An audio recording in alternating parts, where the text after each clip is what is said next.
On my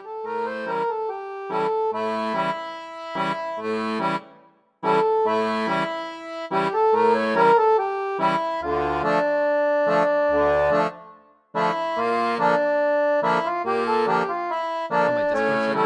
No. My name on my Discord server says sexy little baby uwu. And that's my name. This muted. I'm not listening to our B-roll while we record. That would be nice. It would be very nice not to listen to the B-roll. Okay. Yeah, cool. Well, should we just jump into it then? Fuck it. My name is fucking David Baxter. How about you? Oh, my name is Johnny Bartlett. Wow. Do we want to say a little bit about ourselves? No. Okay. So why are we doing this in a world? We don't have to explain ourselves. We're the bourgeoisie. Yeah. Why are we even playing these games? Someone should be playing them for us. Aw. Yeah. Why are we doing this? In a world with 40 gazillion gaming podcasts and YouTube and Twitch now, why would we endeavor to make a goddamn podcast about video games? A little bit of competition out there. Might say that the waters are a little bit chummed. Ooh, full of chum. Love me some chum waters. Ooh, some chum as in friends.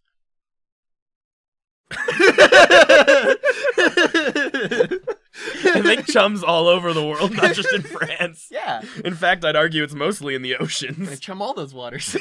Gonna chum every water in the ocean. Okay. Well, I had the idea to start this podcast because we are both theater majors. Yeah. So we're well versed in the world of art, or so we pretend. Oh yeah. And people don't talk a lot about video games and the role they play as an actual artistic creation and what they're saying and doing with society and culture and all that crap. Yeah, one of the big reasons why when Johnny told me about this project I got really excited was because my entire life I've always thought that it'd be really cool if there was a games as literature course. Like at schools or college or universities or something, just because I always thought that the stories that games have to tell are so unique and they're so completely different than the stories that you could tell with film or any other kind of medium, really, for that matter. Because it involves a certain level of player engagement that is divorced from everything else. It's so passive for everything else, but you're such an active member of video games that you're like an actor in a play in a sense, and maybe that's why I did theater as well. I just kind of drawn to that aspect of playing, I guess. Yeah, But, so we really want to look at the ideas of games and how they're more than just entertainment. Yeah. Yeah. And just to clarify, we are not going to be doing a review show, I don't think, just because we don't have enough time to do like proper reviews here. We're going to be doing this kind of like a book club. Yeah, we're just kind of bringing some stuff to the table, talking about what we liked about these games and what they're saying about society and how they play. Yeah, and at some point it'd be kind of cool, like, I don't know if we're going to get it for the first one, but like, get some kind of community going, I don't know. Yeah. And maybe we can get like a conversation going around these games and sort of like the artistic value and the merit and like of like all these other ideas that we're coming up with out of our asses. It's really exciting. It really, really is, honestly.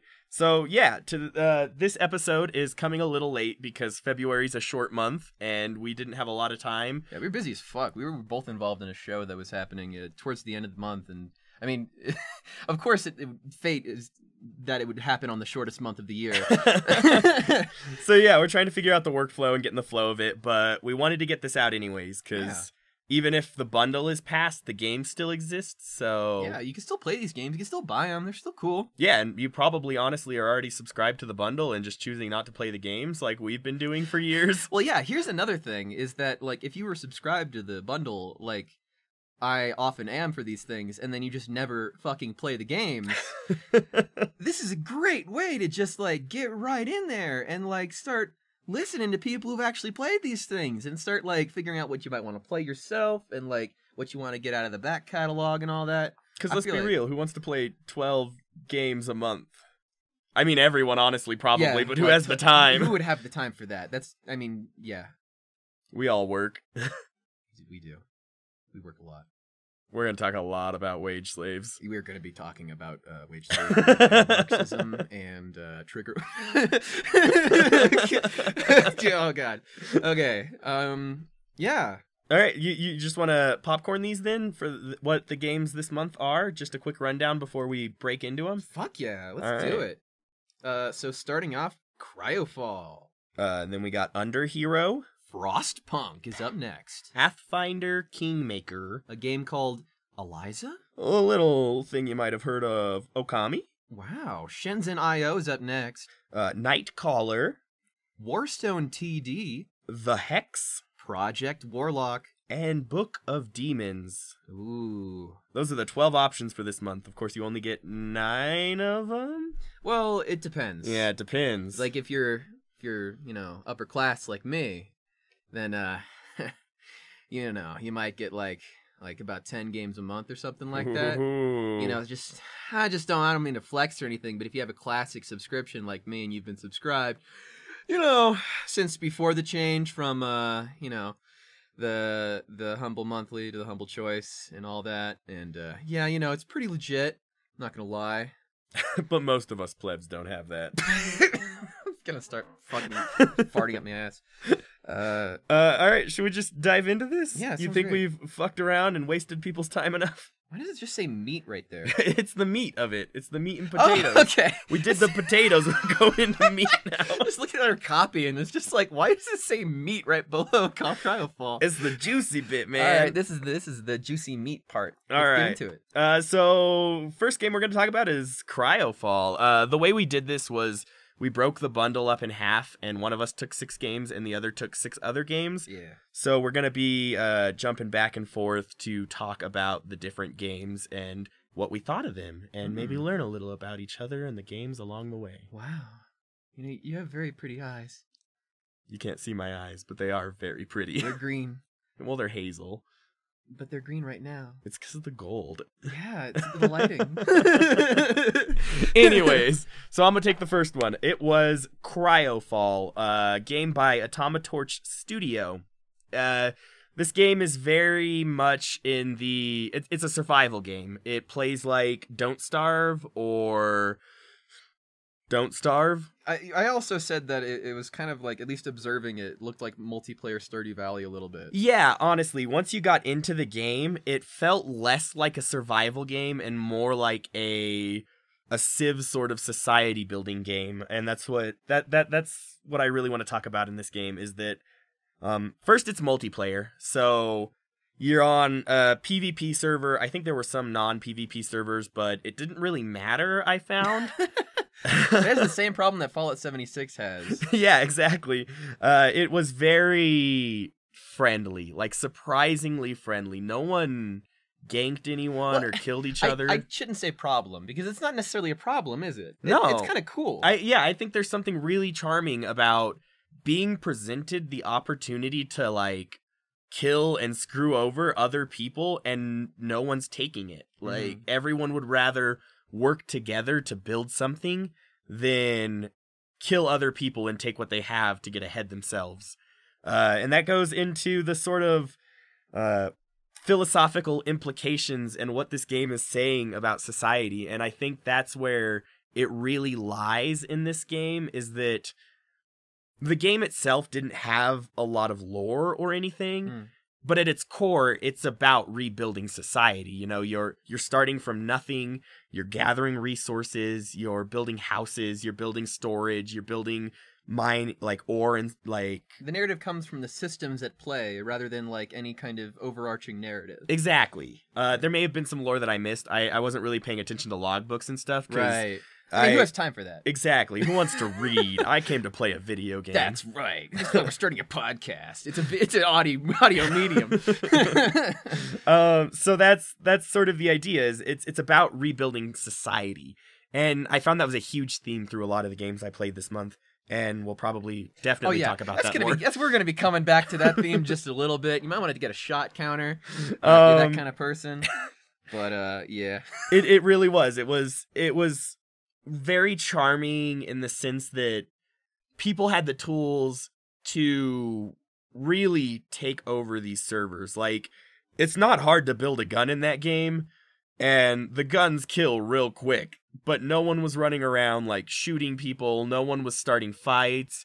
People were, I mean, in my time playing it, I was building a little socialist commune.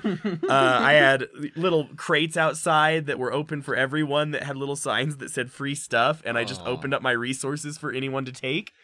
I love shit like that. Like Rust is another example of a game that's kind of like that. That it has this sort of social element to it that, like, I think is almost more interesting than the actual game itself. Yeah, absolutely. I really enjoyed something very charming about that. That people just working together, and even if it wasn't actively working together, not screwing each other over. Mm-hmm. Yeah. Just like as a community working together instead of against each other. Exactly. And I think that's what this game was really doing and saying, is that like we can come together to build something. Yeah, that's cool. Mm-hmm. Would you say that it was worth it?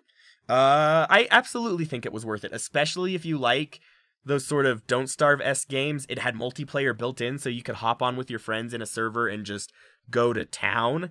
Yeah, I really, really enjoyed it. Would you say that you would recommend this if you were to do it only single player? If you were only to be able to play single player. I only played it single player, and I still enjoyed it. Okay. But I think in that sense that there's so much community involved in the game, it's a lot easier to jump into it if you have friends to go in it with. Gotcha. Okay. Yeah. Cool. Yeah. Rock on. I feel like that's enough for the first game. I think so. We have no kind of time scale for this, so it's No. interesting how we're kind of like playing it, kind of freeballing it. Yeah, Up we're next- just riffing. Yeah, up next here we're going to be covering Underhero, which is a game that I played. It's by Paper Castle Games, and it is a sort of platformer RPG-esque type game.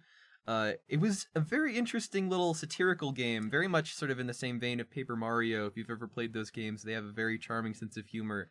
This, I think, was a little bit more on the kind of dark side a little bit.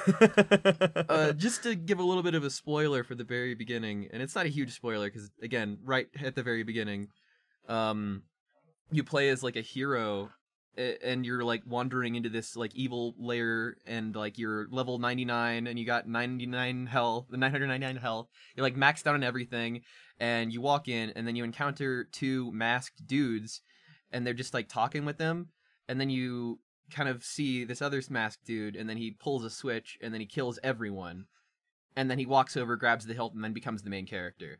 And there's just such a wonderful sense of reverence to that. I don't know, of just like this sort of literally the under hero, the underclassman, kind of coming up from above. And like, Okay, so you said underclassmen, so Yeah. let's jump ahead real quick and talk about the sort of philosophical implications of this game. which is funny because when we were talking about this, I think convinced you to really play it because it has a lot of really good shit going for it in terms of the writing and like the satirical comedy. In terms of like one of the first things that you see when you are done like talking with your boss is like a bunch of other minions in a union organizing for like better pay and fedoras, and like it's really cute.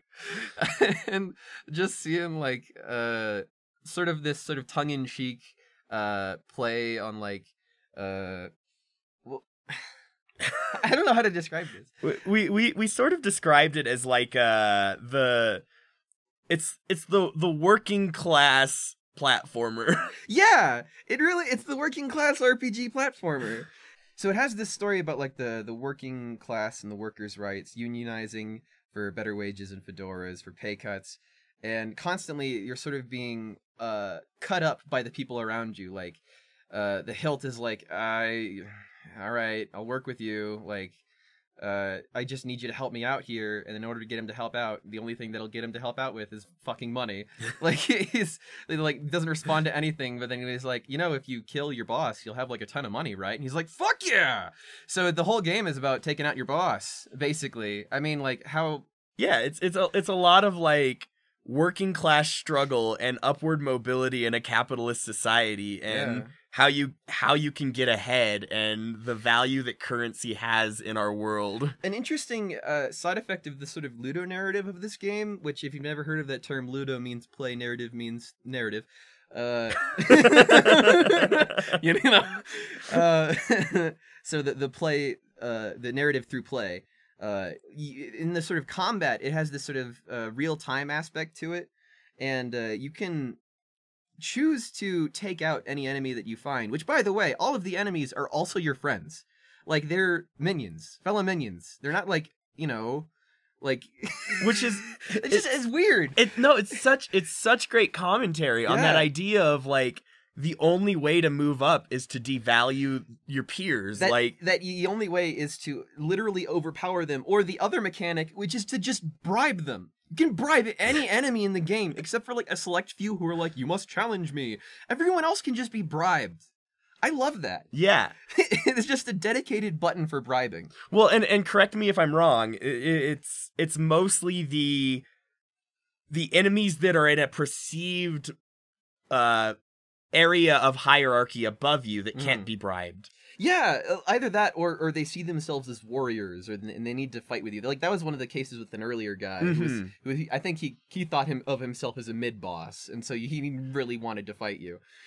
Which, it's really funny. That's another aspect that I should probably talk about, which is a trope that I really love from games that are like this, like Undertale especially does this really well, where it sort of treats these random minions or throwaway characters like they're real living beings, living in a world, and like, they go to the bar and they have a drink and they fucking talk shit about their day. And something about that is just so genuine, and it's so hilarious when the thing that's doing it is like a robotic mouse with wheels. And it's like, oh man, the day was really hard, man. Like, it was a rough one. Here's to fucking hating our boss. It's just like so weirdly relatable in such a fun, cartoony way. And I guess I should also mention that the character designs in this game are just lovely. I really, really love all of the different monster and enemy designs. I didn't get too far into the game, but I did get past the first boss, and the Moth Lady was so pretty. I loved her. I will say, this is actually something that is, I think, one complaint that I did have with the game is just that with the combat style, the way that it works is it's real time. So you like activate an ability, and then you activate another ability, and then you have to wait for your meter to kind of fill back up. And in the meantime, you can dodge attacks with either jumping, like ducking, or parrying with your shield, or blocking, which would eventually decrease your shield's health. Where am I going with that? It was a lot of waiting. Yeah, a lot of waiting. And just like the general combat of that, and just a lot of the mechanics had to do with like sort of being there and like kind of stalling for time until you could eventually get the thing. And then the first boss especially really emphasized this problem. The Moth Lady, very pretty as she was just a boss where she would like kind of come down occasionally and then fall like a Zelda boss, and then I would be able to hurt her, and then she would fly up again, and then I'd have to avoid her for a while, and then she'd come back down again, and then I'd hit her again. And the cycle went on for, like, too long. I feel like I might have been able to end it earlier if I just did, like, my rush attack sooner, but at the same time, it just felt like I had beaten the boss much earlier than I really had in actuality. Like, it's one of those things where you solve the puzzle in your head way earlier than the game tells you that you've solved it. So you just sit there, have to wait. Yeah, and you're just waiting for the puzzle to be solved, and it's just painful. Yep. Yeah. So I didn't like that aspect of the game. It's not that bad, though. I have to say, like, the humor in this game is really what carries it. And if you're a fan of, like, this kind of humor and this kind of, like, Paper Mario-esque RPG, really chill, fun humor, like, you'll enjoy it. You'll have a good time. If you've ever worked, like, a dead-end 9-to-5 job, you'll totally get it. If you've ever suffered wage slavery, then you will understand some of the humor in this game. It's very, very fun. I enjoy it a lot. So yeah, I'd say that it was worth it. Okay. Especially if you're a fan of those kind of games. Well, let's talk about Frostpunk now. Hell yeah. Frostpunk was a treat, man. Yeah. It's 11-Bit Studios. That's the people that made This War of Mine, by the way. Yes, it's the people that made This War of Mine. So going from This War of Mine to Frostpunk is... Yeah, you haven't played that, but I might as well say a quick word of that game. Yeah. Because it's a game about surviving through political conflict and, like, basically, like, they took surveys from people who survived in, like, conflict in Greece, and then they turned those stories into gameplay. And you have to live through, like, these horrible circumstances. Like, one of them was, like, you had to decide whether or not to help a lady who was being sexually assaulted, or whether or not it was more safe to just, like, preserve your own safety and just scavenge for supplies and leave. And I ended up just doing that because the guy had, like, a gun. And I didn't. Damn. You know? And like, that's just how you have to factor decisions in. And then Frostpunk, I think, definitely Frostpunk definitely carries has that legacy. that same exact vein of, like, you're making very... God, my K's and T's were just so splashy there right now. Hold on. Hey, it's okay. We're all struggling. I feel the struggle. Frostpunk was very much in that same vein in that, like, it had a lot of very moral and ethical decisions that you had to make throughout the entire game. It's a lot of managing people and resources and having to make really, really tough calls because you have to put the survival of the people first. Mm-hmm. And it's got this, I mean, it's got a Frostpunk aesthetic. It's, you know, like steampunk, but cold. So it's all frozen over. It's cold. It's There are these, like, crazy automatons that, like, harvest shit for you. Oh, the automatons are great. Dude, they saved your life. Yeah, dude. That was close. Yeah, and so, like, We played that one together. it's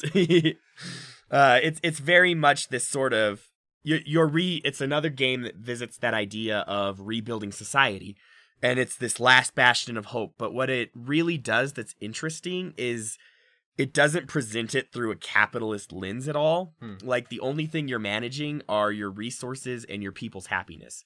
You're not using currency, you're not using wealth, you're not... It's a post-currency world. Yeah, it's a post-currency world. It just doesn't exist. All that matters is survival. And so it's really interesting to see some of the ideas of, like, worker rights and human rights presented in this lens of what it matters when it comes to survival versus what it matters when it comes to profit and gain. And taking some of those same ideas of, like, children work, like using children as workers. That's like one of the first options you were given. Yeah. It's like, hey, do you want to use child labor? Child labor? Like, let's do child labor. Thanks. Check that box. And it's, like, great because you have, like, 75 children in your put them to work. Exactly. And you can put them to work. But it becomes like, is it really an ethical thing to do? And if it's for people's survival, maybe it actually is. Sometimes it might, like, you could probably beat the game doing that. Yeah, absolutely. It'd be a lot easier, honestly. I've been trying to play with, like, focusing really hard on human rights and, like, not doing overtime. And you try damn hard to be a nice guy. But it's hard. The game is very punishing and it's very brutal, but it's a very nice look at what it means to be human and to just survive and to be surviving together as a group, as a colony, as a society, just working towards one goal. Yeah. Yeah. Good game. Oh wow. Definitely 100% worth it. It's hard though, and you have to really enjoy the struggle and embrace the system. It is a city builder. Would you say that this is a game for people, even if they don't enjoy city builders? Even if you don't enjoy even if you don't enjoy even if you don't enjoy city builders, I think this game is definitely worth looking at, especially in, like, today's political climate and everything. It really is incredibly insightful on, like, human rights and survival and what has to be done.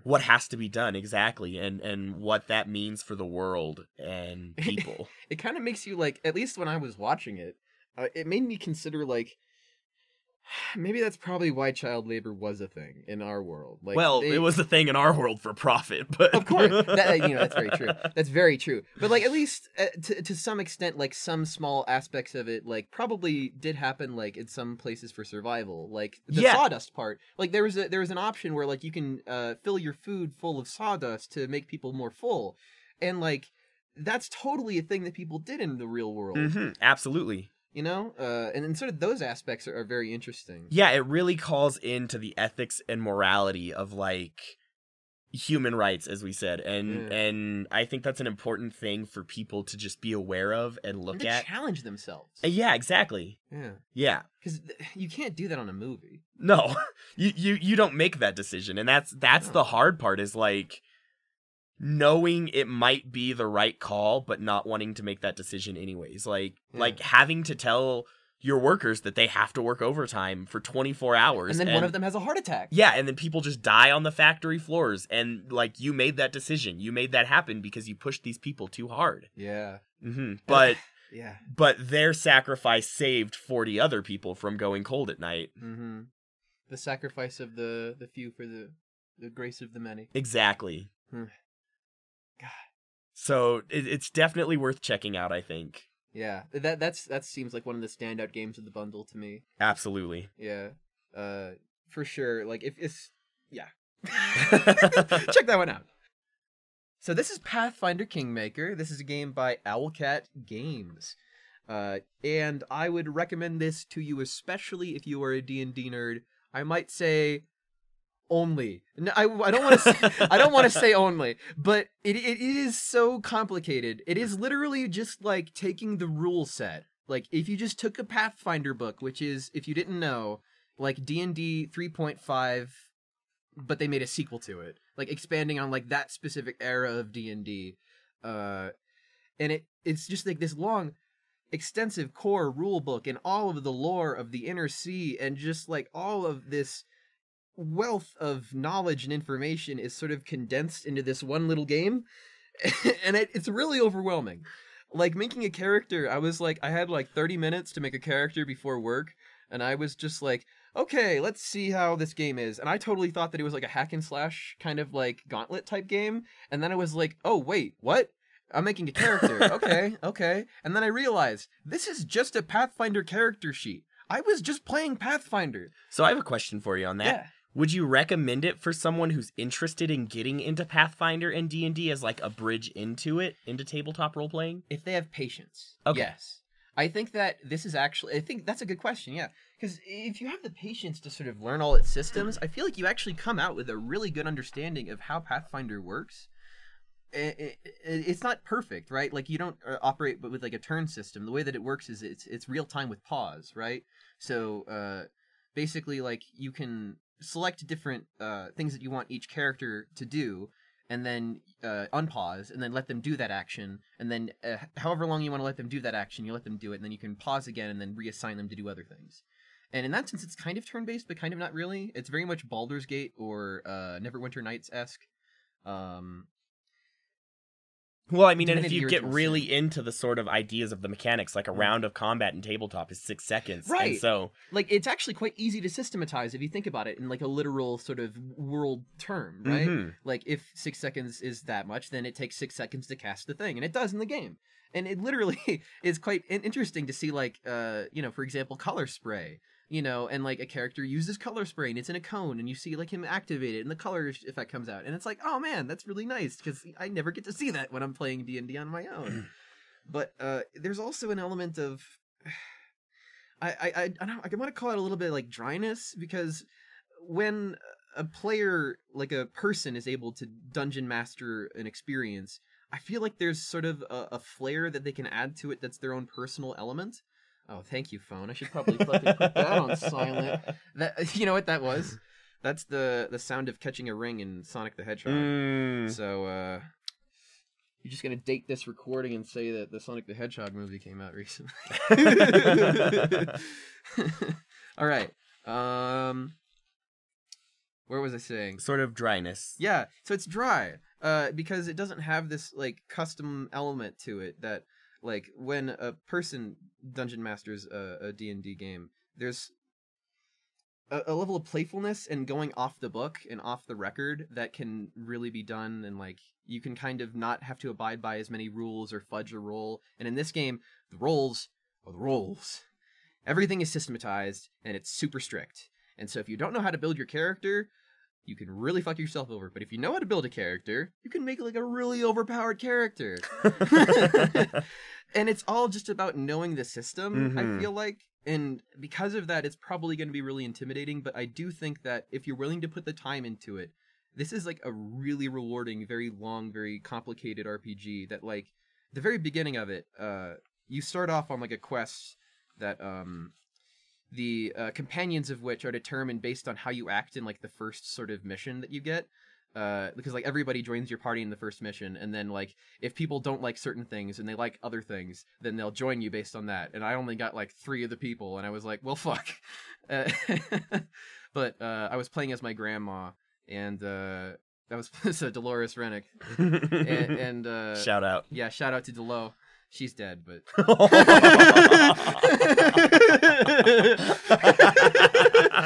not anymore. Her legacy lives on in Pathfinder. It's my way to live with her. Okay, it's my way to hang out. she lives in Gma, you want to go to the fish market? So, one of my favorite characters that's joined my party is this barbarian, and the reason why I love her is just because, like, when it came time to decide who to side with, she was just like, yo, fuck that other guy. I slit his fucking throat. Yo, I don't trust him with fucking an inch of my life. I ride and die with grandma. Fuck that bitch. And I was just like, yo, I love her. She's crazy, but I love her. She loves my grandma. Can't not love a grandma. So I don't know. I think that aspect of it has just been really exciting because, like, this is very much Pathfinder in the sense that you can really roleplay the character that you want to roleplay. It has alignment choices for your dialogue options, so you can actually like roleplay more lawfully or more chaotically or more good or more evil based on however you want to kind of come across in the moment. And sometimes you can just be like a totally badass, like lawful neutral person who walks up into a place with bandits and is just like, yo, I found the bandits. Give me your shit, without asking any questions, you know, just because you see them as bandits and like you don't even have to, like, there's just something fun about that it makes the lawful choices fun, you know, and that's kind of hard in a campaign sometimes. It can be very hard, but this game I played as a lawful character and it was really fun. I had a very good time, and eventually after the first quest you get access to a barony, so you get access to like a full kingdom. And then from that, you eventually rise to, like, an even higher status in the kingdom, I believe. And I haven't gotten to that point, but I know that, like, all the other campaigns take place after you already have, like, a kingdom to take care of. And it takes the Pathfinder kingdom mechanics and incorporates it. So you can actually, like, collect taxes and, like, do all the weird, like, micromanagement of your kingdom shit. And I don't know, it's just like very unique in that aspect for a D&D like game to sort of go to that level of sort of kingdom management and allowing you to really choose how you want to rule, whether you want to be like sort of an autocrat or more of like a theocrat or more of like you know, it's all kind of up to you, or like, you know, evil, a leader of the people, or kind of like a people or person who keeps everybody under their foot or whatever. It's a really good look at like the feudal system and how it works and operates and how you as the person can contribute to it. Straight up though. It'll take you a while to get there, probably like 30 fucking 40 hours, but you'll get there. You too can be a king if you put in the time and the effort. So yeah, I think that this is a very cool game. You want to take that again? Sorry. Oh no, I don't want that cough to take over you. No. All right. It's staying in. You're the one editing.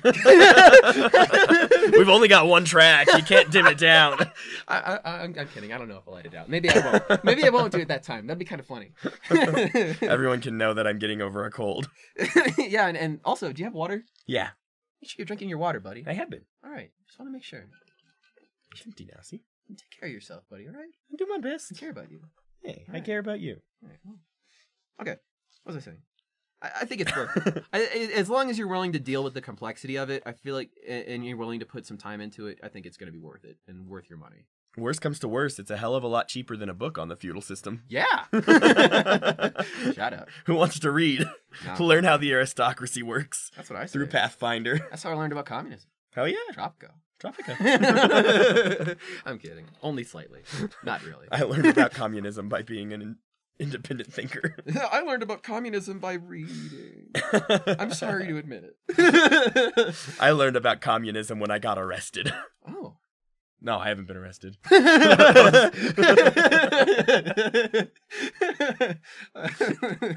That's kind of excited. I'm not stupid enough to get caught. NSA. Did you? Should I edit that out? Oh, no, they can hear. Okay. Yeah. Okay. Your grandma's alive in the game. Fuck you. Sorry. No, that was funny. No, I don't actually care. I love my grandma, but I'm over her death. We can laugh through the pain. Okay, next up. Speaking of laughing through the pain, Yeah. let's talk about therapy. Make sure you go into therapy. It's important. Everyone should see a therapist. Yeah. Not that we can afford to. No, not under this economy. This will be very subtly political, just so you guys know. Yeah. Well, where'd you get that from? I mean, the name is the Bundle Bourgeoisie, so. Eliza, a game by Zachtronics, who featured 2 games in this month's bundle. Yeah, and actually, which you didn't know, but I just watched a documentary about Zachtronics recently, and he's the Infiniminer developer. Hell yeah. And he also made a bunch of other interesting games like Space Chem and Magnum Opus. He's got a lot of themes about, like, technology and its role in the world, in society, and... He does not treat the audience as dumb. No. He treats them like they're programmers. Which is kind of nice because Eliza didn't do that. Really? That's Yeah. nice. I did not feel like I had to be a programmer. I felt like I had to be a depressed millennial who doesn't understand the world and how it's changing and wants to make a difference but really can't because other people have too much control and power. Well, I'm already there, so... Exactly. So it was great. I get to relive my daily life. No, it's a game about... it's like a visual novel about, like, a dystopian technological influence in the future and what role technology plays and how humanity is still human even with an abundance of technology. Like, what role does humanity and humans play in a world of technology, not necessarily what role does technology play in our world. So it's an interesting flip on that normal lens of, like, well, what does the world look like if AI takes over? But this is more like, well, AI's already taken over, so what do humans do now? And so the game takes it's a visual novel, so it's mostly just like clicking through dialogue bubbles and stuff. If you played a visual novel, you know what to expect. Yeah, exactly. And it's really interesting because it tackles a lot of issues of, like, mental health and things like depression and anxiety, and you play as a therapist who's a proxy for an AI-driven therapy like deep learning algorithm. So the algorithm takes a bunch of information about the client, assesses them, gives prompts for the proxy to read to the client so that they still have a human interaction, and then diagnoses and treats the patient. And that's interesting because it also kind of justifies why there's a limited choice. Yeah, exactly. In the dialogue selection. You're told from the very beginning, like, follow what the proxy, like, what the technology says. Like, it's not your job to go off book. You're literally a human following a program. Exactly. And that's like the ludology of the game. And they even present, like, the very first client you have is like he's depressed, he's upset, he's freaking out about the world and, like, how he can't make an impact or a difference, and all he wants is to, like, connect with another human being. And so through the session, he's screaming and begging at you to please just break the script and talk to him as, like, a person. And the script gives you a script for you to break the script to talk to him. Oh, that's so weird. Yeah. That's, like, frustrating. It is. And, like, seeing that side of it, seeing that, like, she's lying to, like, you're being lied to. He's being played, but she's doing it to make this guy feel better.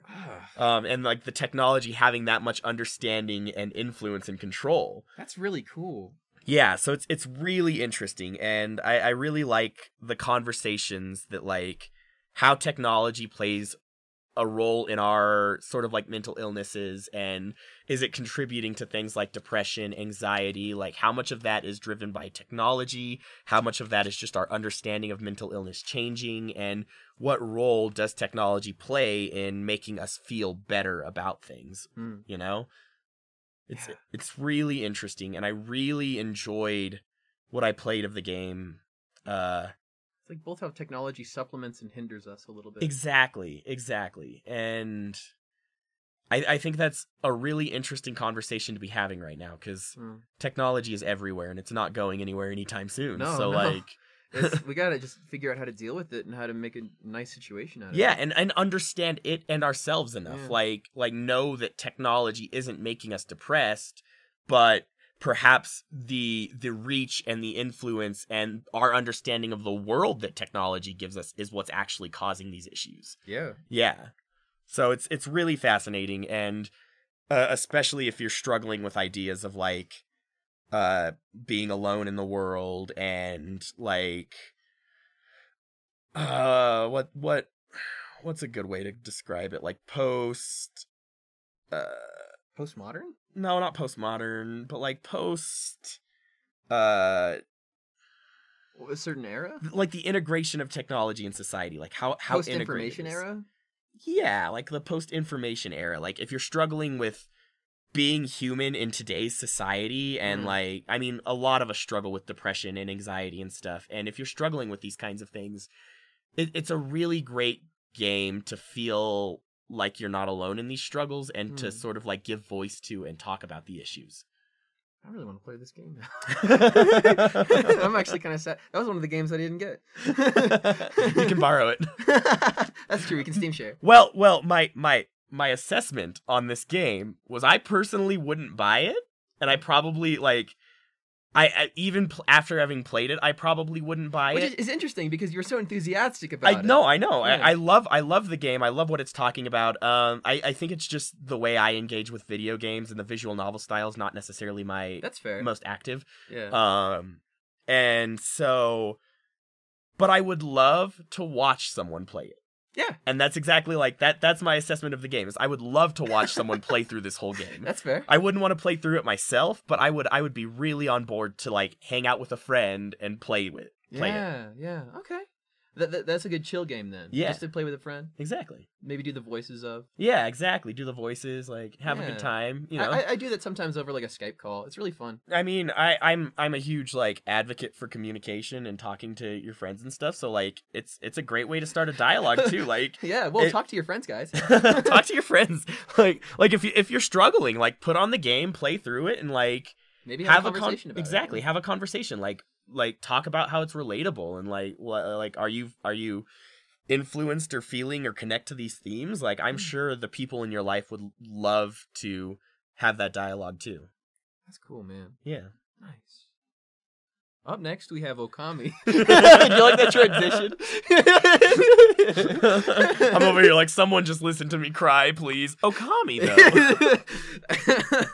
though. Okay, I'm gonna be honest. I didn't actually play that much of this game for the bundle, but like the reason why is because this is a game that I played before. This is a very, very good game. It's by Capcom. The director of it is Hideki Kamiya. He's the same guy who's the director of. There's actually a Kickstarter right now for Wonderful 101 going to Switch and like all of their platforms. Oh shit! So I don't know if you might want to like. It's like trying to unleash it from Wii U, because it was definitely shackled by that console. What wasn't? Yeah. But Wii Sports. Yeah, so you know, I mean, it was on the Wii. It wasn't even shackled by the Wii U. No. Wii Sports, no. It was. You know the real game. Okay, this is a tangent. But you know what the real game that was really shackled in Nintendo Land? It was Nintendo Land. Nintendo Land. Nintendo Land is the best game on the Wii U. I swear to God. Like the way that it uses the fucking mechanics of Yeah. like asynchronous multiplayer with like one person on the controller and another person on the TV, it's so good. You can't do that with the Switch. I really miss early Wii U games that actually use the console like that. Yeah, like Zombie U and stuff like that. Yeah, and then all of a sudden they were like, that's too much to develop. Womp, womp. Anyway, back on topic. Okami. that was it. Hopefully a fun tangent. Okami is a game by Capcom and director Hideki Kamiya, and also Ikumi Nakamura, who you might have seen recently at the Video Game Awards, who is everyone's favorite, I think, just because she's adorable in the way that she talks, and she's very passionate about video games, and she's the woman who designed Bayonetta. So it's hard not to love that. Damn. Did you know that? I did not know that. Yeah, so she worked on this game. Holy shit. So she's the woman that you love but didn't know that you love. Yeah. Way to make a strong female character. Oh, straight up. And I mean, this game actually has a strong female character too. Amaterasu, I believe, is a female wolf. Oh, hell yeah. You play as a wolf in this game, and you're Not that the gender really matters. No, but it doesn't matter. But like, you are a female goddess. Mm-hmm. If I remember correctly. I hope I remember that right. It has been a minute. And it just has this beautiful vector graphics. It's cel-shaded, just like Beautiful Joe, his very first game. It's done in the same engine. It was originally released for the PS2, and it is a classic from that era. If you haven't played it, I'm just going to skip the recommendation part to right now. You should just play it. It's good. It's real good. Just the style and the art and the way that it's played and the story, it's very, very classic. It's Zelda-like, where you have these abilities to sort of draw using your tail to either like slice things, create a sun to change it from day to night, or a bunch of other really interesting things, creating oceans. And so you kind of go around helping people with these different powers and collecting as many more powers as you can to sort of fulfill your sort of potential as the creation god. And there's this interesting element where it's not like you're really like a benevolent god, because I mean you help a lot of people out, but at the same time, there's some things that you're just kind of like there's just this kid early on who's just like an asshole and just really wants to like pluck melons from his mom's garden, and he's only gotten 8 out of the 9, and you walk up like, yo, I'm a dog, I'm gonna get all 9. And then you get all 9, and then this guy is like, yo, you're the best dog ever, and that's like the end of that. That's just the whole interaction. There's just like fun little side stories you can just kind of do that are really charming and fun and cute. And just the way that everything is animated, like the wolf flowers like will kind of spring up from like the ground wherever they run. It is a masterpiece. If you haven't played it, play it. I don't really have anything else to say about it. Go play it. Yeah. Okay. Next we have Shinzen IO, another Zachtronics game. This one's gonna be hella short and hella sweet because I'm not gonna lie, I'm too stupid for this game. No, like straight up. I we have this like situation going on where we're like I kind of choose the first couple and then I kind of like give the rest to Johnny, because Johnny apparently will take whatever. But I don't know that you could take this. I can only describe this as like Minecraft for computer science nerds, because that's what it is. You're like you're doing pseudo programming and connecting like resistors and just shit. Fucking pseudo programming. You're writing fucking lines of code inside of chips that you're connecting and then like inputs and outputs. Like, it's fucking code. The tutorial. There's a fucking PDF that you have to download that's like 80 pages. The tutorial like 80 pages. was easy enough to get through. I got through the tutorial fine. Yeah, I'm sure that the tutorial was fine, and then because that's what that's well, it's all not of even that, it's that's not all even of a tutorial games. though. I played fucking Space Chem, and I hate that game because that game you think it's easy, you think it's simple, and then you get to the second puzzle, and then you're like, what? And then you spend 4 hours trying to fucking solve it, and you get nowhere. Yeah, it jumps off right after the tutorial real hard. Like, I love Zachtronics. He makes some cool games, but goddamn, they warn you in about like 6 different emails you get before you start the game. And they're like, don't forget to read the manual. We highly suggest you read the manual. You may know what you're doing, but please read the manual just in case. Good lord. And I chose to disregard this entirely because, course. like, who needs a manual? I'm a strong, independent man in society. I can figure it out. No. No, I can't. I could not figure it out. I spent like 40 minutes trying to figure it out and skimmed the manual and could not figure it out. I mean, reading it, it literally looks like you're reading a fucking patent for like an electronic device. Yeah, it's straight up like it is a programming manual for like how to program these little chips on this game. God, like if you're into that, then like fucking you'll love it. Yeah, you'll love the hell out of it. I could imagine it's a lot of fun for the right person. I'm not the right person. It assumes that the player has the same level of intelligence as the character, which is not normal in games. Normally there's like a tutorial to walk the player through and teach you what you need to know to be the character. But this game just immediately assumes, oh, you as the player know everything your character knows, so have fun. You know what is really cool about it though? It's got solitaire. It does got solitaire. You can play solitaire. Same with Eliza. Oh yeah, Eliza also had solitaire. Zachtronics likes you like solitaire. You like solitaire, don't you? I think he does. I think he does. I think he's a fan. Yeah, it must be. I like he didn't connect that until now. I could like see you connecting the dot in your head. Could you imagine loving solitaire so much that you program it into your games? I mean, I feel like that must be like a programmer thing because it's like especially a Windows programmer thing because like those games are always like pre-programmed in.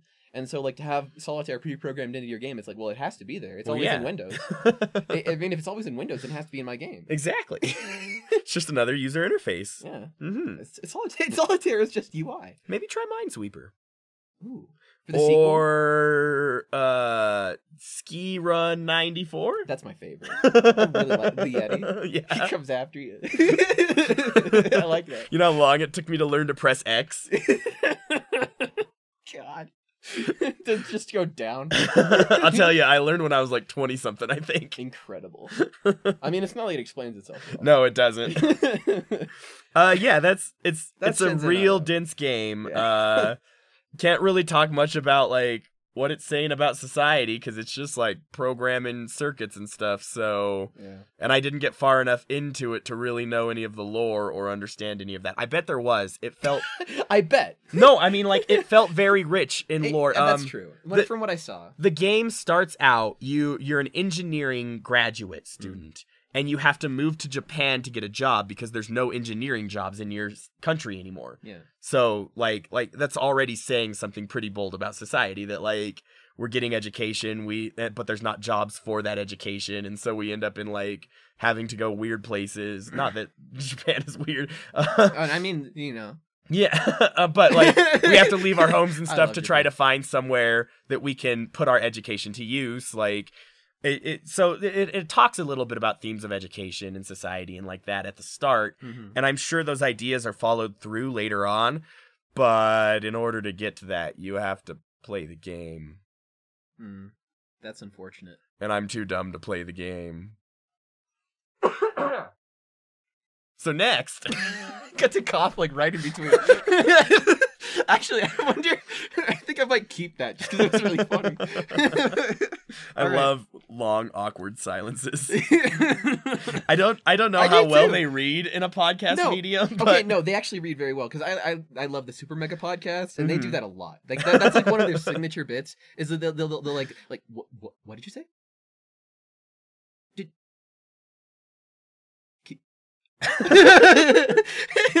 It's so good, but who wants to listen to silence? I don't know. Silence is fun. That's what I learned in directing. I mean, I guess it's comedy, right? Like you set up the punchline. About the timing. It's all about the timing, and over explaining the joke after you've already done it. I'm sure people are going to eat this part up where we're just talking about silence. Moving on to Night Call.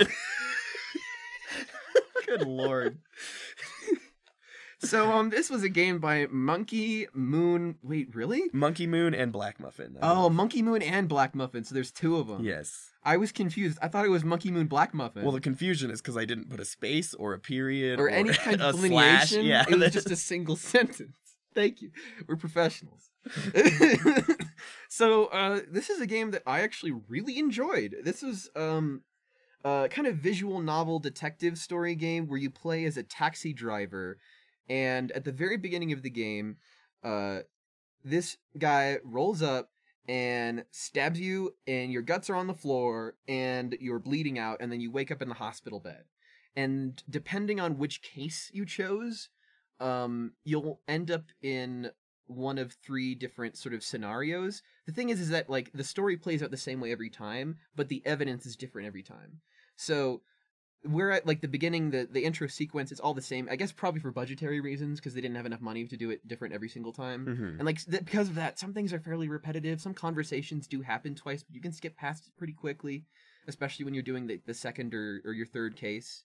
But at the same time, there's something really, really engaging here, because it takes a very non-traditional occupation and it turns it into a video game in a way that is so engaging, because like there's 5 suspects that you're investigating, and some people have ideas about those suspects and they'll give you a little bit of extra info, but for the most part, like you're just waiting for like those 5 people to get in your car, and when one of them gets in your car, it's like so fucking tense, because like you have options of dialogue of what to choose, and depending on what you choose might like give away your intention, and like you kind of have to play it cool while like also trying to find as much information as you can out of these people, and it is such an interesting balancing act to play, where they don't know that you're a PI basically who's not being paid, which we'll get into that. But what was I saying?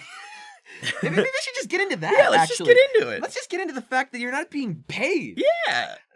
Like at the very beginning of the game, after you get out of the hospital and you get done talking to your boss, this police lady shows up and is like, all right, so here's the deal. You showed up bloodied right next to the dead body that was the first suspect. So, obviously, you're our prime suspect. Even though you gouged yourself out, there's a high probability that you are the one that committed the crime. So, I'm considering you guilty until you can prove to me that you're innocent. Sound familiar? and so you basically just begrudgingly work for this person, and like every 3 or 4 days you'll have to turn in information to them. Actually, I think you only get 3 or 4 days at the first time, and then 3 or 4 days the second time you have to tell them who it is. Oh shit. Like you get 7 days total, basically, to fucking figure this shit out. And so you basically have nighttime segments where you're picking up customers and traveling them, taking them from destination to destination, or picking up gas, and like checking out like stuff at the gas station. Like you can go and check out the newspaper and like do lotto tickets and stuff. It's actually kind of cute. You can ask like the gas attendant if they know anything. Then you can also visit other locations. And you have to manage that while also just trying not to get fired, because like people that have valuable information, like homeless people, don't have money to pay you. You just have to pick them up and hope that they give you information, and if they don't, then you just wasted money on a guy who's not going to give you anything. And in that sense, it's kind of a little bit of wage theft as well. Yeah. Of like sort of being forced into this situation where you're in a losing economic situation. You're giving away your labor for free, but there's in order to inoculate yourself. Like to prove yourself innocent, you have to do this. So at nighttime you're doing all that. You're doing all your investigative work, and then during the daytime, you get to assemble that work, and you get like basically like a pushpin board. You get like all these different papers that you can reassemble and like put in different places. And like I assembled it based on like, all right, here's the evidence that I have on this guy, and then this guy, and then this guy, and then down here is my general evidence for I don't know who. It could just be anybody. And you have to pick from that and decide eventually who's the killer. And the fascinating thing is that the game doesn't give you enough information to be able to definitively tell who's the killer. The first time that I did it, I was pretty confident in who it was. I was playing on normal difficulty, and the only reason why I had to really suspect that it was them over the other person was because I had this like in-depth philosophical conversation that like kind of was weirdly serene. Then with the other person, there was like this kind of off-kilter, nervous energy throughout the entire thing, and there's this implication that like they might hurt somebody because of a voice in their head. Oh shit! And so I was like, okay, let's just try not to anger the voice and get them to their destination. And like after that one, I just felt like I just remember being like a little rattled, and I was like, oh, and so that was the only reason why I chose that person over everybody else. There was enough information that I could have convicted somebody else and they would have gotten arrested. But I got the right person both times because I made the right guesses. And the second time that I did it, for the judge case, I was playing on hard difficulty, which didn't make it economically very hard. I actually found it to be a little bit too easy. But what I found was that I didn't find all of the suspects. I didn't even get to pick them all up. Holy shit. I didn't get to meet them. And I had to pick them at the end of the... I had to choose without any evidence. And so I just had to go on a gut instinct. And that sucked. So it's a great look at, like, criminal justice and the ideas of, like, how we just determine who's guilty and shit. And, yeah. I somehow got it right both times, but I had the horrible feeling both times going in that I got the wrong person. Yeah. You just didn't have enough to convict anyone, like, truly. Yeah. Damn.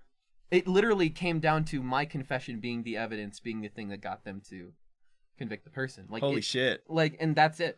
And, you know, like, the other thing is, eventually, after you've chosen the person, then you have to pick them up and get them to confess to the crime. Oh. That's an aspect to the game that is a whole nother level. Yeah. And is the, like... Can I don't know if I should spoil it. No, spoil... I think... Should I? No. I don't know if listeners want Should I spoil spoils. the first case?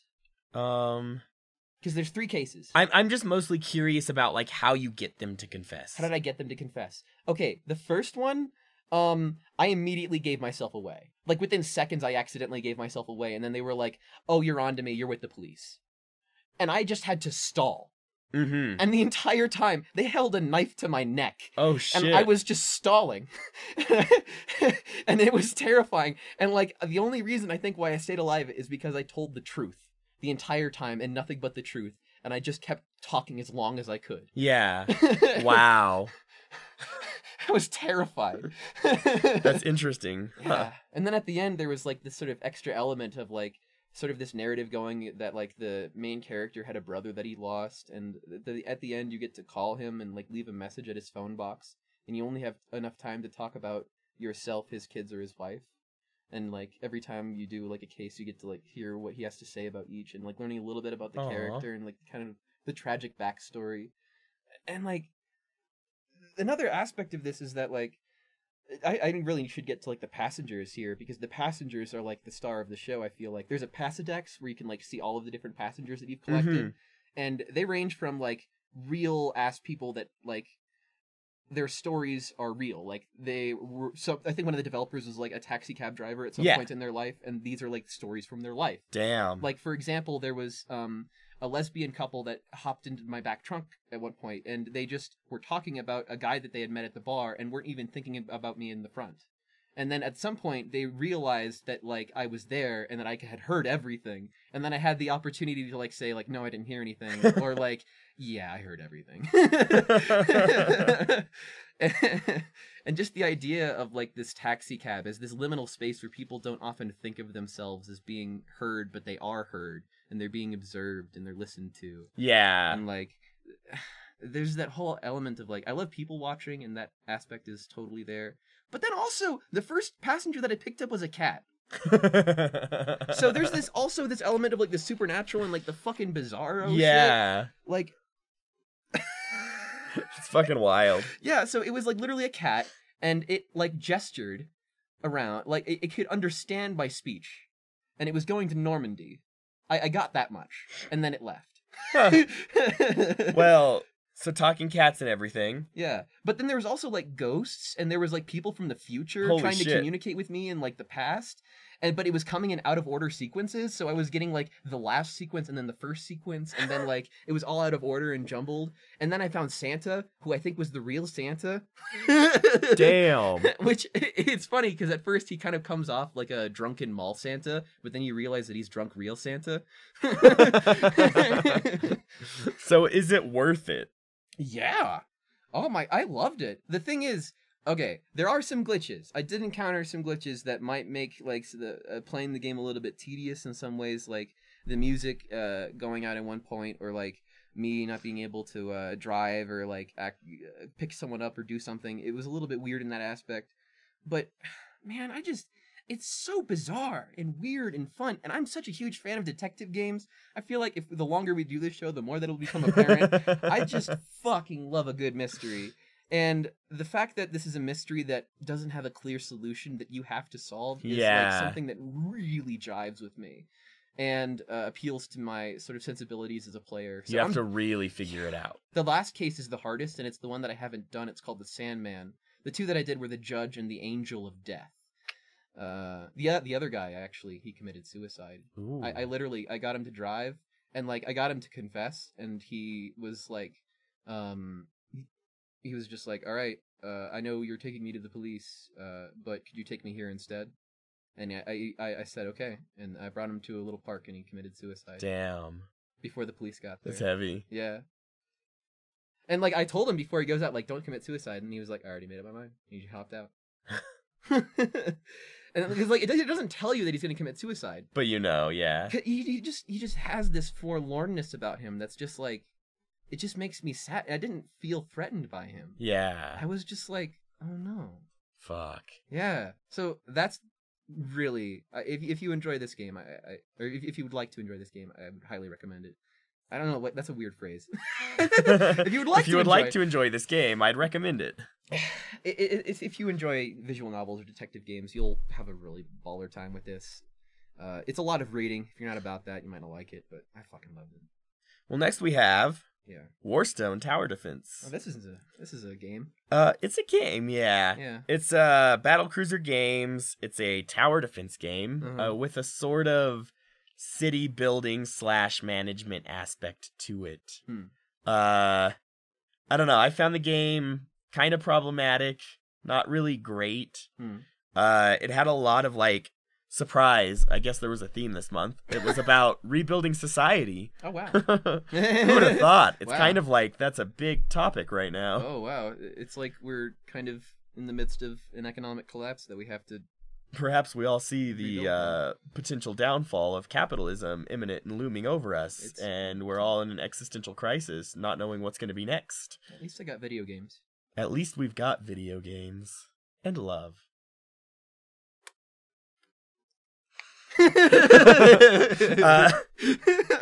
So it's sort of cartoony like Flash game, and it's about rebuilding society, but it's very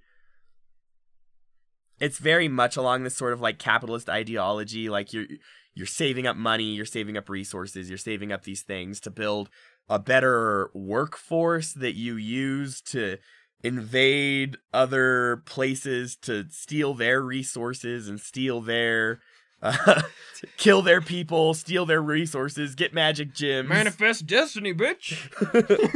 Yeah, it's very much like the trolls are coming to kill us, so let's go kill them trolls. It's like it's like kind of problematic in the same way that like Lord of the Rings is a little bit problematic. Yeah, there's a lot of very unintentional racist ideology kind of put in there. Yeah. You know, them trolls are different than us, so we got to get them. I mean, like I don't think the developers really knew or cared about that. Yeah, I think it's totally unconscious and like not a deliberate choice, but like these developers are not racist. No, they're definitely not. I'm not trying to say that at all. Yeah. But it sort of perpetuates some of those kinds of ideologies when you present groups of individuals like them trolls. Them trolls that are kill mean them all. and nasty and coming to take our coal. They're invading and we gotta we gotta go get the magic stone back from the Troll King so that we can cast spells to kill the trolls easier. They're hopping our border and getting in our vacation homes. And So yeah, it's definitely not intentional. Yeah. But it does subtly kind of preach those ideologies, and the whole game sort of preaches these like classist ideologies. You know, the workers and the fighters are all the peasants and the farmers, and yeah. like you're not hiring the monarchy to go shoot bows and arrows. Do you think it's at least fun? You know, I'd rather play Bloons. I was asking that. I asked you before we started recording. Would you like what do you think has more like mechanical complexity? Like Bloons Tower Defense or this game? And then you gave me a resounding There's not a lot of complexity. It's you know, place a troop, upgrade a troop, finish the level, go buy barracks so that you can place a different troop, go place the troop, upgrade the troop. Damn. Yeah, so there's not... You get stones that you can place in certain areas, and some stones have, like, powered-up mechanics to make rangers shoot further or something like that, but it's pretty drag and drop, pretty Sounds basic. Kinda, yeah. You know, there was one tower defense game that I did really like that was actually in a Humble Bundle. It was Sanctum. Have you ever tried Sanctum? I love Sanctum. It's such a cool little game. I mean... That's a good example of a good tower defense game. The only good tower defense is Dungeon Defenders. Really?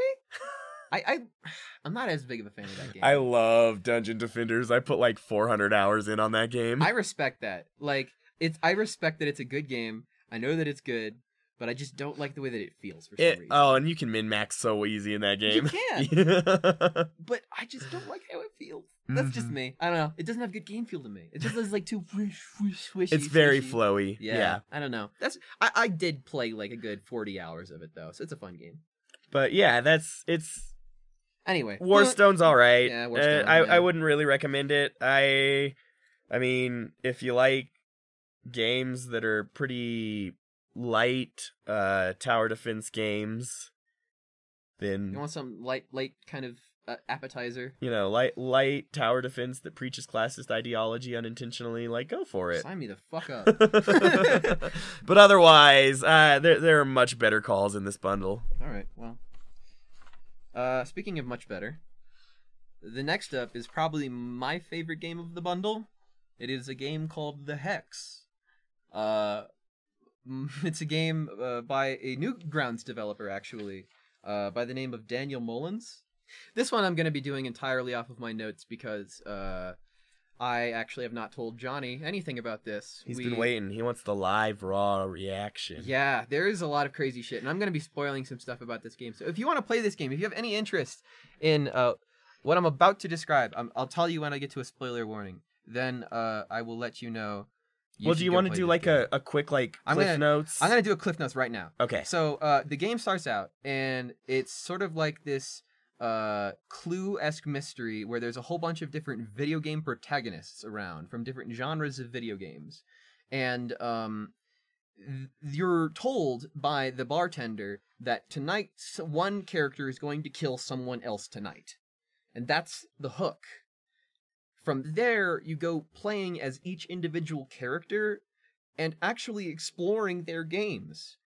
My friend sent me a message when I was playing this, and he asked me what kind of game I was playing, and jokingly I responded, everything. This is an everything game. Because, let me describe the flow of this. And is this a spoiler? I don't know. It might be a spoiler. I'm just going to say it. You go from a platformer to a fighting game, to a cooking game, to a RPG, to an FPS, to a walking/coding simulator. And it's and there's also an apocalyptic, like, XCOM thing in there, too. Like, I'm forgetting shit. And, and it mixes on top of each other. Like one concept will, like, mix with another concept in certain points. And, it is just absolutely fascinating in that aspect.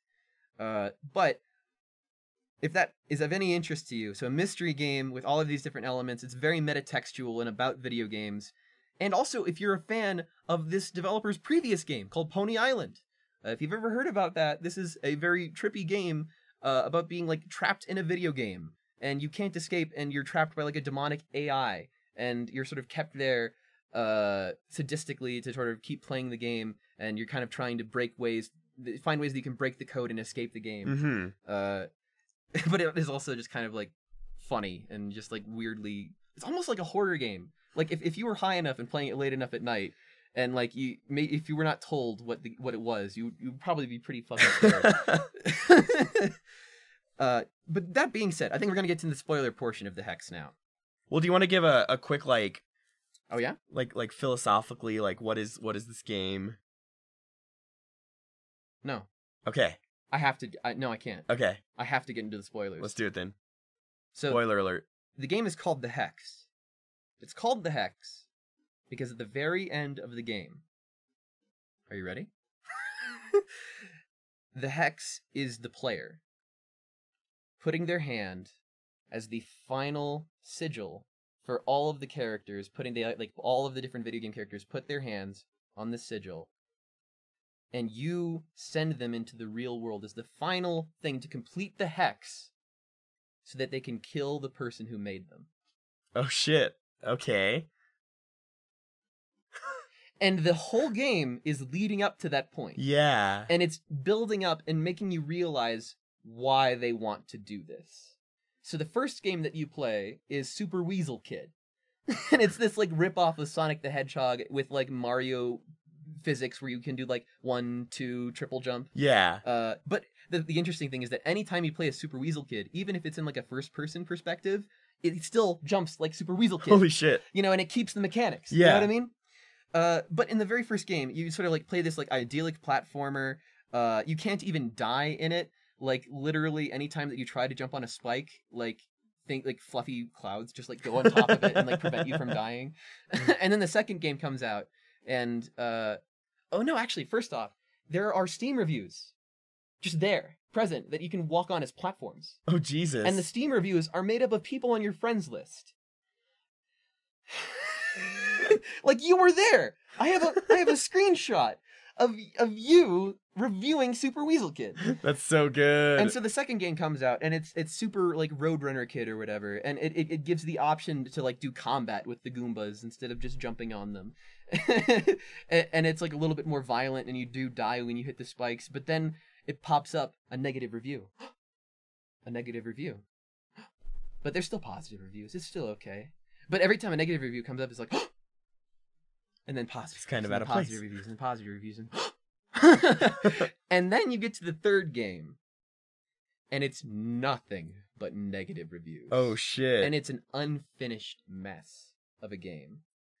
And after that, you get sent to like spiraling into like this depression, because like the thing that sort of sends you into that that sort of flashback is the Weasel Kid falling through a floor, and he's like falling, and so like that is like metaphorical for like his fall in the industry, sort of like Sonic the Hedgehog. Yeah. And like his fall in the industry. And it's like this weird metatextual, like even just that much, it's like so Damn. of like, would Sonic the Hedgehog want to kill the person who made him? Knowing where he's at now. Yeah. Yeah. I mean, yeah, Probably. right? Wouldn't you want to? With the crazy shit that he's fucking been through, and like he constantly has to change to be cool for the cool kids and doing the floss and whatever Yeah. they're fucking forcing him to do. Like, and there's just like this sort of existentialism to it. He has no identity. Of like, they have no identity, and they have no control over their destiny. Yeah. They are doing what they are programmed to do. And they want to be released from that. So then after that, you go into a fighting game. And the protagonist of this game wants to be a cooking game. Like, he's from a cooking game, but you find out later that, like, apparently they bought the rights for the cooking game character to use in a fighting game. It's like Banjo-Kazooie being in Smash. Yeah, yeah. And you learn all of this, by the way, through the very last game called Walk, which is like a walking simulator, Mm-hmm. where you learn the experience of this game dev. And it's his final game, and it's him telling the story of him making all the other games. Holy shit. It's fucking bizarre. And the craziest thing about that last part, I'm kind of jumping around a little bit, but there's codes that you can learn in Walk that are just like on the walls and shit that are programmer codes. Like if you press Shift Alt something during the game, you can like kill an entity. Holy shit. Or like spawn, like duplicate it. Wow. And you can do that at any point in the game. So you can go back after knowing the codes. Yes, and then you can, and then there's this part early on in the game where there's this, like in Pony Island, there's this AI that's like sadomasochistic and like wants to hurt you. Mm-hmm. And there's this part where you encounter it for the very first time, and you can do nothing against it. It's completely overpowering you. But in that moment, if you know the code and you go back to that, then you can kill it, or you can spawn two of it and make it fight each other, and then it dies. Holy shit. And you get like achievements for it. That's so good. It's genius. Yeah. It's like so fucking It's cool. Just this absurd like meta commentary on like video games and the industry and Yeah, and each time a new element gets introduced, like in the JRPG part of it, eventually once you lose your magic, you're forced to use your fighting game mechanics. and you're forced to fight with your fists That's in the same so way that you good. learned to earlier. And it's like, God! And none of it stays for like more than a couple of minutes, it feels like. It's constantly changing. I Yeah. could never get a read on what this game was because it constantly changed. Until it only took like 6 hours to beat. Did you hear how much this game is? So getting real buck wild here, right? With the philosophical ties of this game and like what Yeah. it could mean. It's almost like not just commentary on video games, but like society and the way it's always changing and how we decide and how we develop who we are to fit into society. And just the existentialism of like what it of the economic pressures. So like for example, there's like this XCOM like game that you play eventually that is set in the post-apocalypse, sort of like Fallout. Yeah. And it's really interesting because at a certain point in the game, the developer runs out of money. And they stop developing it. Oh shit. And then modders come in. Yeah. And then they start breaking the game. And then adding codes like infinite damage, infinite range, infinite movement, place mines wherever you walk. And so like the optimal thing to do is to like do infinite movement, infinite mines, and then walk around. Yeah. And then switch, and then you can switch back automatically without changing the turn. It's just like you just can only have 2 at a time out of like these massive list of like cheat codes. And so you can just like massively wipe entire like screens of enemies. That's so good. And it's just explaining how like the game balance of a game is broken when the person who originally designed it is no longer there to sort of shepherd the balance. Yeah. That's so it's like there's all this commentary and discussion about like developing video games and the work that goes into it and what it means to make good games versus like what it means to make bullshit and just churn out stuff for the masses. And the player is a character in this story. Yeah, and it's that's like enforced through the gameplay the entire time. It's all wrapped up in this idea of like the player's the final hex. Yeah, you're doing the same thing in your real life. Yeah. So, if you go to the game's Steam page, something that really unsettled me after I realized it is that the characters in the Steam page are looking at you. Not at each other. Directly at the player. Yep. And it creeped me the fuck out when I noticed it, because I didn't notice it before. Before it was just like characters looking at whatever. Yeah. But then I realized, like, no, they have minds. They think. It gave agency to them. Like you weren't just a player controlling them. You were their friend helping them. Not just a friend. I was like a parasite to them. Like, I was the thing forcing them to do these awful things that they were doing. But in the end, you were the only thing that could get them out of it. Also the only thing that... Yeah. And, like, the only place where they're, like, actually able to have any kind of agency over their own life is this bar, this pub, which is sort of like this liminal space between games. Mm-hmm. And that's where this whole thing takes place. And... God, that's such good, like...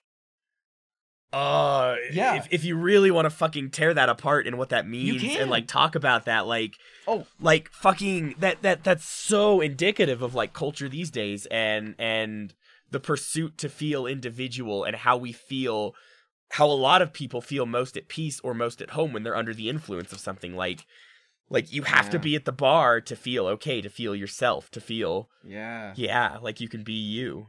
There's just so many other things that are really cool about this game. Like in the JRPG segment, there's this meta commentary about a person streaming the game who was a really popular streamer, and he didn't like it, and that's why the game failed.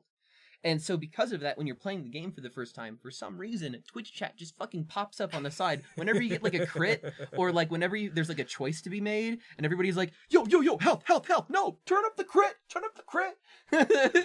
That's so good. And it's just such a fucking beautiful little meta commentary using... And, like, the people, it freaked me the fuck out because it's, like, also invasive of your privacy. Yeah. Because they take your friends list people and they throw them on the side and they have them commenting on your game like they're fucking watching you. And just this whole idea of being watched and, like, the meta commentary of that. Yeah, well, that's like you are the character. You are the one being observed and watched in your own life by all your friends, by all your peers, by... Like, that's so interesting. And the most fascinating thing that I found out about this game after, and I sent you a link about it. I don't know if you read it, but there's an ending to the game that came out a year before this game was released in a different video game. That's just a fishing simulator by a character that's mentioned in this game as a character who's vindictive against the main character who's the main programmer. That's so good. So, like, the vindictive character made their own game, and it's like this fishing simulator, but if you input a code at the end, then, like, you just get this, like, walking simulator that, like, reveals a true ending to the game. Damn. That was released a year before all the other shit. And it was there the whole time. Like, it was so far... Yeah, that was planned so far ahead. Daniel Mullen. That's so smart. I fucking love that guy, because all of his games are like this. Yeah. They're all, like, these brilliant meta-commentaries about the nature of existentialism and being... Yeah, like having agency in your own life. Yeah. And being an individual and, like, taking back the choices, kind of. Yeah. So I fucking love that game. I don't know if there's more that I can talk about it. I wish I would have gotten that one. I can probably, like, honestly, it's $10, dude. Like, if it goes on sale, you should just get it. I will, absolutely. Like, it's that good. So, is it worth it? No, I don't think so. No. I think it's kind of garbage. We'll pass on that one then. Yeah. Oh, and also the soundtracks for it are actually divided on Steam based on the 5 different games that are played. Oh, damn. So I thought that was really cute. That's really cute. Yeah. So. All right. Yeah. Well, it's hard to follow that. I know that there was a lot there. Because there's a lot there. Yeah. We were just kind of exploring that one together just now. I was just gushing, man. Because this game is so cool. Yeah. So next we have Book of Demons, which is a roguelike by Thing Trunk. If you enjoy roguelikes, you'll like this game. Really? Are you sure? It's a real loose like. That sounds very skeptical. I mean, there hasn't been a good roguelike that's come out in ages, though. Dead Cells? Dead Cells is okay. Is that a roguelike? Dead Cells is great. Yeah, it's a roguelike. Yeah, but that was still like 2 years ago. It's been so fucking long. I feel like the thing is that all the roguelikes are just now coming out on Switch. Like, all, like Rogue Legacy. But it's and, like, such a great roguelike console. Yeah, it is. It really is. You just pick up and play. But it's all the same games just being re-released. Yeah. I've already played most of them. Yeah. But yeah, it's a roguelike. It's got a lot going on in, like, the gameplay. There's a lot of, like, ideas they were playing with. There's a deck building aspect. There's a super hot mode, which is so weird to say. It's buck wild. It's buck wild. It's a roguelike. There's like upgrade trees and stuff. Yeah, it's got a lot of, like, interesting mechanics, but the overall game loop is very boring. It's just clicking on enemies, which isn't the most engaging thing in the world. That kind of sucks, because it sounds like there's just a lot going on here. And not to say that it's like a bit of like a spaghetti or anything, but... No, like, I think all the elements mesh really well together. Yeah. And if the core gameplay had been a little more interactive, it would have been stellar. Right. But it's really like you click to move and you click to attack things. So it's just a clicking game. I like the aesthetic of it. The aesthetic is great. It's got this great, like, papercraft? Victorian papercraft kind of feel. Ah. So it's a lot of fun. But yeah, in the end, you're just playing Cookie Clicker with a couple extra buttons. well, there you go, I guess. But hey, if you like Cookie Clicker. It is another game, though, about rebuilding society.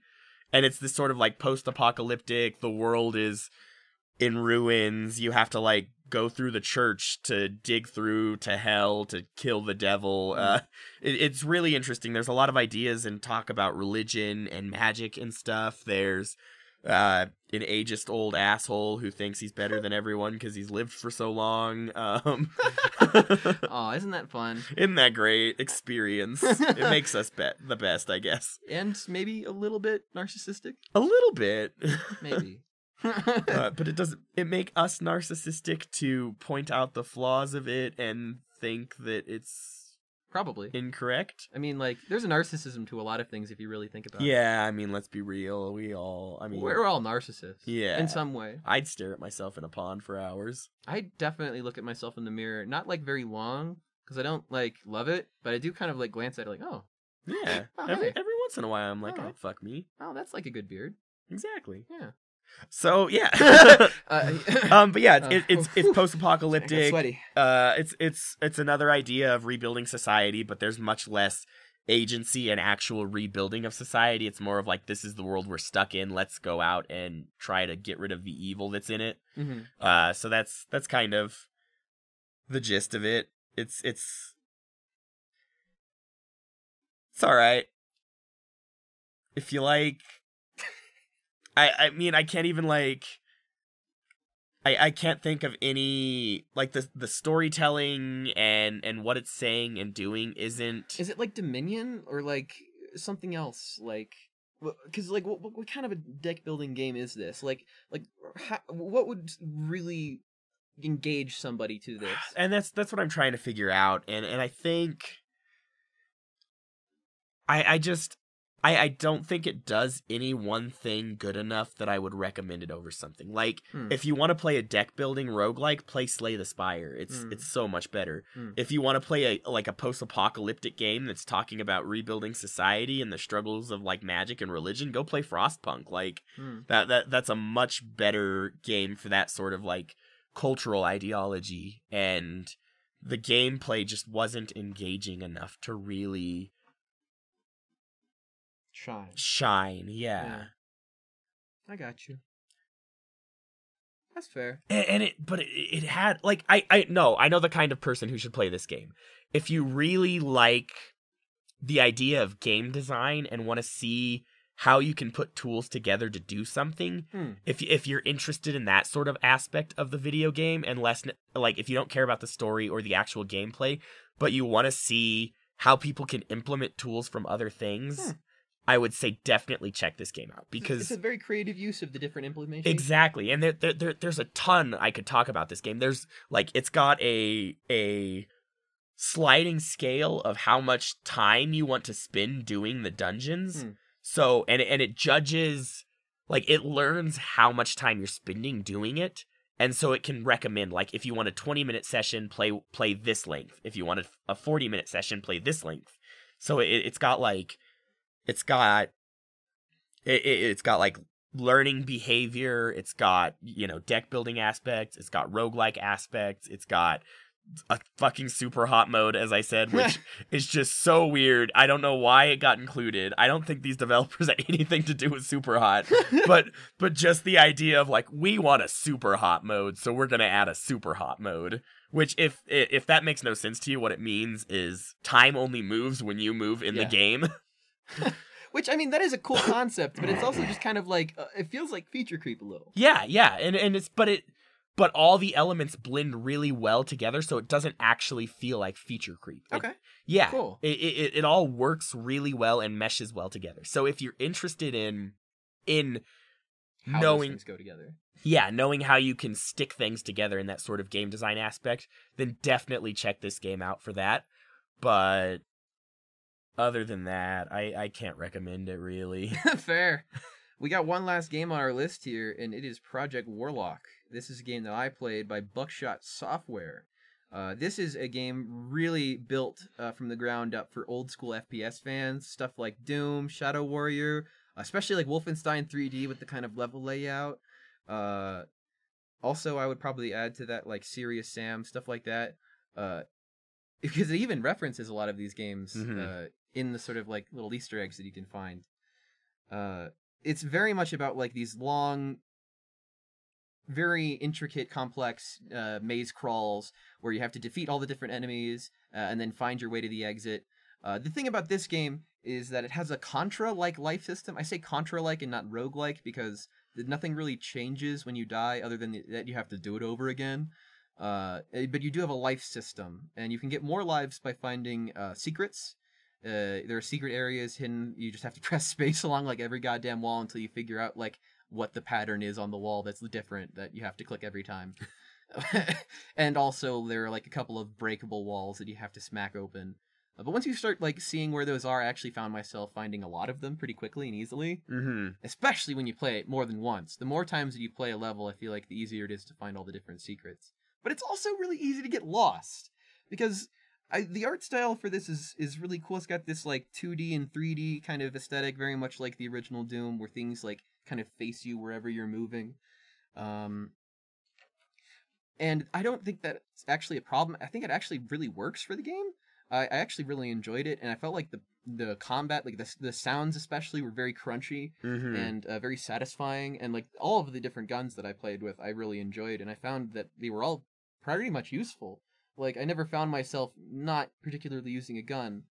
That's interesting. I always run into the issue of like, yeah, you throw away your pistol after you get a shotgun and never use it again. Yeah, the interesting thing is that you get upgrades to those weapons later on, which is why they are not quite as irrelevant. Although I will say, it seems like some of the upgrades are just kind of better than the others, and there's only binary choices, like you get one or the other.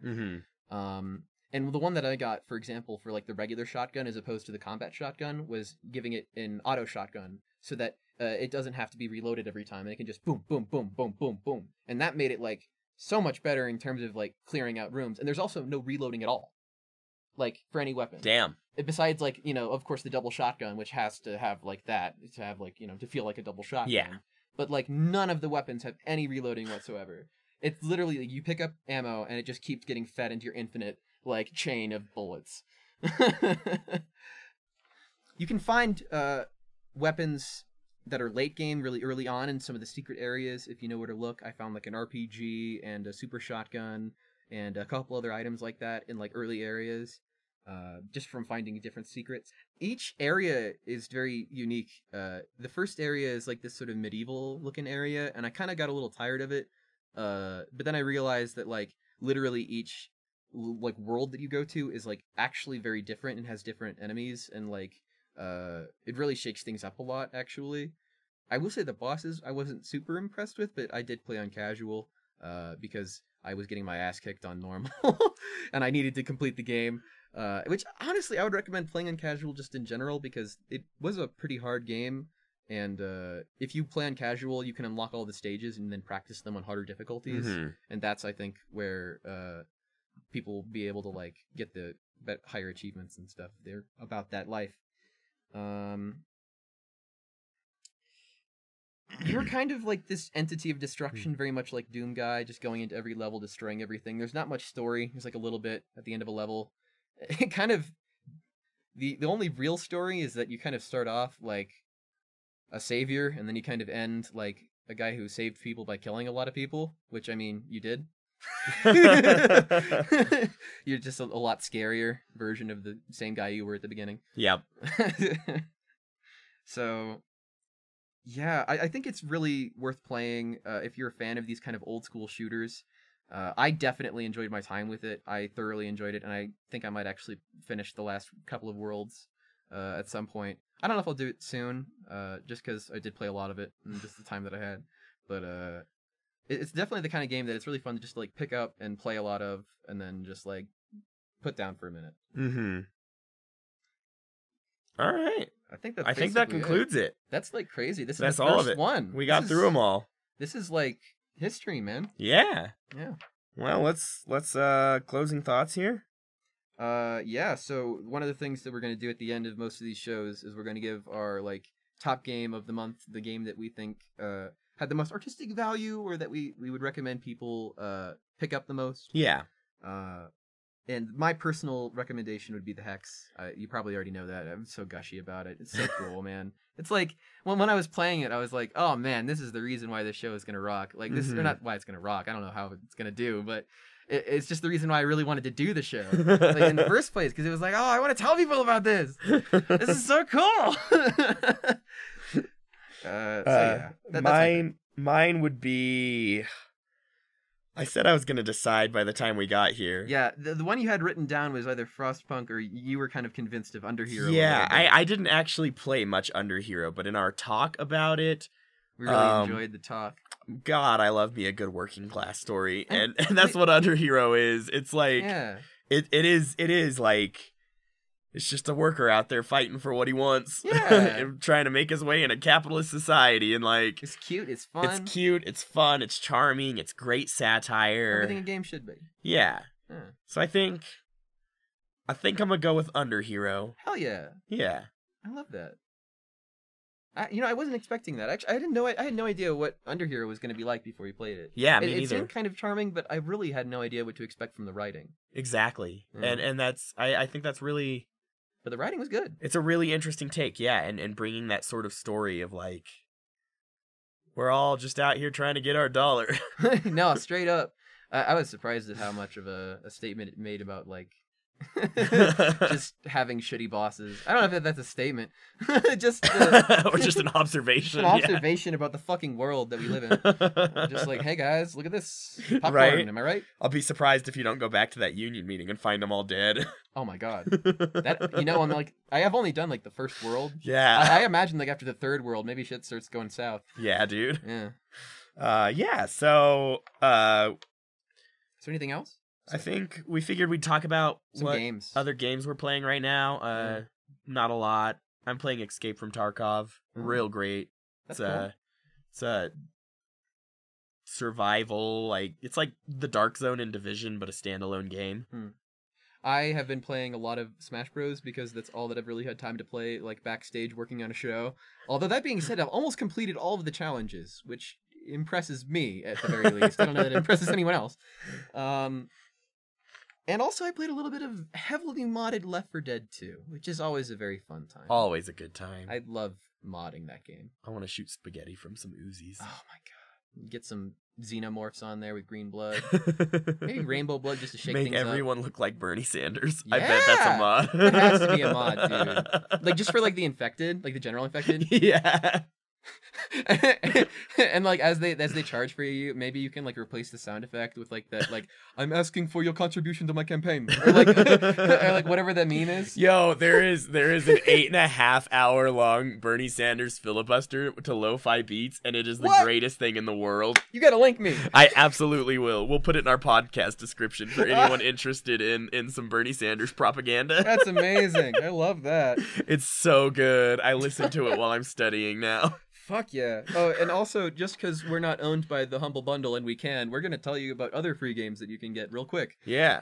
On the Epic Game Store, I said it, that the one that some people don't like, but I mean, you get free fucking games every week. But so, free like, is free, and what can you do in this economy? it's a gig economy, bro. Just take what you can get. Yeah. If we gotta support evil corporations in order to get a little bit of that free, then You're not let's even do it. supporting them. You just have it on your system. Hey, they're getting your data still. Ah, that's true. I gotta value my data more. That's true. I gotta think about that. There's no value in it anymore at this point. Everyone has it. Yeah. The only way you're getting your data back is to just like live in a cave. You wanna? I couldn't do it. I couldn't make it in a cave. My skin video is too games. dry. Oh, I need a humidifier, lotion, lotion. It just puts the lotion on its skin. or else it gets the flakes again. Ooh. Yeah, Epic Game Store though. And it has a game. It's free right now. I don't know if it will be by the time that we release this, but who knows? It's called Inner Space, and it's kind of like a space exploration game. Haven't played it. Seems cool. And next week, for the week between March 5th and 12th, they're going to be releasing Goner and Off-World Trading Company for free. So make sure to pick those games up if you want some free video games. Hell yeah. All right. 'Cause that's what we got. Yeah, that's it. Do we need a sign off? Do we? Should we just kind of vamp and figure it out? Maybe we'll find one in the next few episodes. Maybe we'll find one. Maybe we'll find one. Maybe it'll just be music. And that's the bourgeoisie. I don't